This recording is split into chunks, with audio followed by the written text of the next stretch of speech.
The Prince by Niccolò Machiavelli. In the heart of 16th century Florence, amidst political chaos and shifting power, a diplomat named Niccolò Machiavelli wrote a book that would forever change the way the world understood power.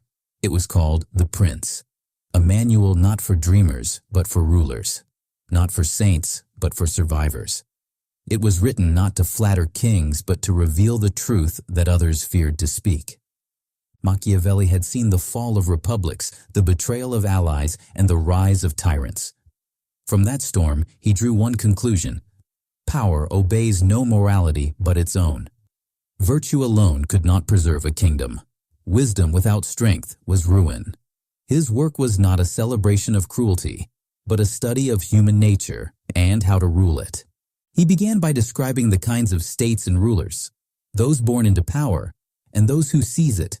Inherited power is easy to hold, he wrote, for the people are accustomed to it. But new rulers must move like shadows, decisive, cautious, and ready to act with both kindness and cruelty. It is better to be feared than loved, he wrote, if you cannot be both. To Machiavelli, the prince must be like two beasts, the lion and the fox, the lion to frighten wolves, the fox to recognize traps. A wise ruler, he said, cannot and should not keep his word when it is against his interest. Promises, like treaties, were only as strong as circumstances allowed. Morality was a luxury for those who did not bear the burden of command. He believed that human beings were fickle, self-interested, and forgetful. Loyalty could be bought but never guaranteed. Therefore, a ruler's first duty was survival. To secure his power and protect his state, for chaos was the greatest evil. The end, he implied, justifies the means. To hold power, the prince must understand fortuna, the unpredictable force of fate, and virtù, the strength, courage, and cunning to shape it. Fortune, he said, is like a violent river. It floods and destroys all who are unprepared. The wise leader builds dams and channels, preparing for its inevitable rage. Luck favors the bold, but only when boldness is guided by foresight. Machiavelli taught that reputation was as powerful as armies. A prince must appear merciful, faithful, humane, and religious even when he is not. Appearance is armor. Perception is power. Men judge more by the eye than by the hand, he wrote. Everyone sees what you appear to be. Few experience what you really are. To rule, one must understand illusion as a weapon. He cautioned against excessive cruelty, for fear could turn to hatred. The ruler must be ruthless only when necessity demanded it, striking quickly and decisively, then stopping. Injuries, he wrote, should be inflicted all at once, so that their taste is less bitter. Mercy and justice must serve the stability of the state, not sentiment. The church and moral philosophers condemned him, calling his work cynical, even evil. But Machiavelli saw himself not as corrupt, but honest.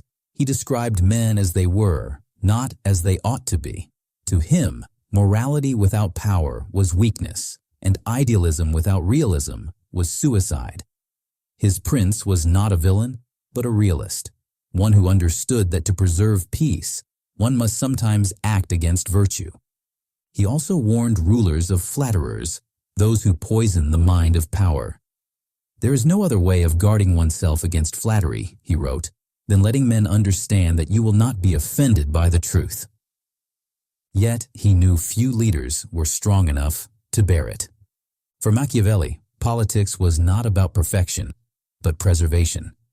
The prince's task was not to create heaven, but to prevent hell, anarchy, invasion, collapse. The moral worth of a ruler was measured not by his intentions, but by his results. The state's survival justified the ruler's actions. As the candle burned low in his study, Machiavelli wrote not for glory, but for understanding. Exiled and disgraced, he offered his manuscript to the Medici family, the very rulers who had cast him out. It was both a gift and a mirror, a reflection of the brutal truth he had learned from life.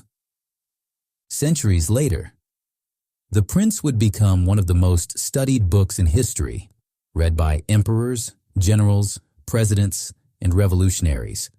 It taught them not kindness, but clarity, that leadership demands vision, courage, and the will to act when others hesitate. Machiavelli's message endures because it is neither good nor evil. It is simply true. The wise man, he might have said, does not wish the world were different. He learns to rule it as it is, and in that truth lies his eternal lesson. To command others, one must first command oneself.